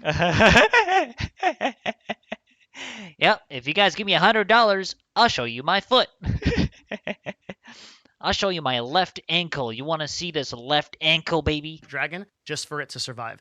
And For only $99.99. by diversifying onto other platforms, especially paid platforms, consider products, consider services, Easy. consider really consider another job entirely. It worked for me. I love the work that I do offline, and I love creating these videos. I can create these videos because I don't feel like I have to rush it. I created this video in a month because I never felt like this topic needed to be rushed so that I could get more views or subscribers or money or more support on Patreon or whatever. I created this topic in my own time, and then I released it because I thought it was important. That's where you want to be. If you diversify well, you can do that. And I think that a lot more people should consider other forms of income other than just that form of live streaming content creation. I really do think you're leaving something on the table mentally and otherwise. You're leaving your best work on the table if you are a full-time content creator and not diversified. It's fine being a full-time content creator diversified, knowing that you don't maybe you can take some time off. I mean, I have had like some YouTube comments saying, yo, is there any way we can support you? Do you have a Patreon or something? I have had comments like that. Like, already so many of you guys sub on my Twitch and stuff, man. Like, I don't know. Do I really like want another? I mean, Devin Nash knows what he's talking about, so I'll take his word for it. Maybe like is like like he said, diversify, add other means of way to make people support you or something like that. I guess like people sub when I'm live streaming, like when I'm actually live, but Patreon is like always there even when I'm not live. So I can see that. Of your live streaming can see platform that. because you have a lot of other verticals that you could work on that you're passionate about or whatever. But when I also say diversify, I also mean diversify in terms of your skills and expertise too. Many people like all you do is play video games, and that would be unhealthy just in of itself, whether you're streaming or not. Go outside, take a class, like learn a new hobby, learn a new language, right? Explore, hike, anything. 行くぞ。よし。进行なくり。Yeah, I learned a little bit of Japanese words, baby. Cause I'm playing FF right now and I'm a ninja. 僕とましは。よし。進行なくり。Yeah, I can actually name every single samurai skill and every single ninja skill right now. I know every single name of it. Right. I'm that sick. Diversification is the number one thing that I could recommend in addition to awareness. So lastly and finally, I'm going to give you some resources, but hey, if you've gotten this far, Yeah, that's true, Emmett. I can't tell you how much I appreciate it. Really, this I do think is one of the most important videos I'll ever create, if it is not the most important video I've ever created. And I'm so passionate about it. That this is a subject that I'm so. Oh, Van, you're gonna be able to dash between targets and have badass charges for every dash. Like, Mach is gonna be really cool, actually. So passionate about resources. Please, if you have a great resource, leave it in the comment Epic section, gap closer. and I will update my brain with the way to recommend that in the future. But please, especially if you are looking to support a charity and you might be doing really well, please consider supporting Rise Above the Disorder. If you are in need of that kind of help or need to know a broadcaster or know someone was a good that needs video. that kind of help, Rise Above Really the good Disorder video. is great. If you can reach out to Dr. K's stream, Dr. K. Oh, Dr. K's great. He's like so good for mental health and shit. He helps. It's like Healthy Gamer GG or something. So let me get that address for you. Dr. K is called. He works under the brand called Healthy Gamer, and he is available at healthygamer.gg, or his team, I should say, as it is unlikely. He's that you might actually get cool. in front of him. But That's a good content creator. RAD is available to everyone. and they are at yourrad.org. I Org. cannot recommend them enough. Free And mental the health care made available to anyone everywhere. It's cool that there's like organizations like that. CEO Jason Dockton, who runs that, is a Big pogs. rare example of a uncorrupted and truly I love his bookmarks, learning Spanish, social learning, dedicated person, and he comes from motivational, inspirational. a past. I that, love this dude, man. He's sick. That he puts the Good video. service to others above all else, and we are lucky to have him in the world. So please do support that. Awesome video, dude. And that's it. I'm just grateful that you guys took the time to listen. That was a good I'm not video. gonna do like my shout outs and like where you can find me again. I just want to say, because I want to leave you with the most important thing, which is that please bring awareness to this issue. Awesome. And don't Already discount liked it. broadcasters because they're just This is the content creator. His name is Devin Nash. He has really awesome videos. They talk about like streamers. He talks about mental health, like generally Twitch stuff. He's great. I recommend you guys check him out if you liked his video just now. He's sick. That was a good video. I really wanted to see that. I've actually been holding it. Make sure I don't see it until I'm on the stream. But that was damn good. A lot of the things that he mentioned there, like really relatable. Good shit. Monk is gonna be crazy. Ninja's gonna be crazy. I just cannot wait. Can't wait for Endwalker, guys, man. It's gonna be like almost like a new beginning, in a way. The beginning, baby.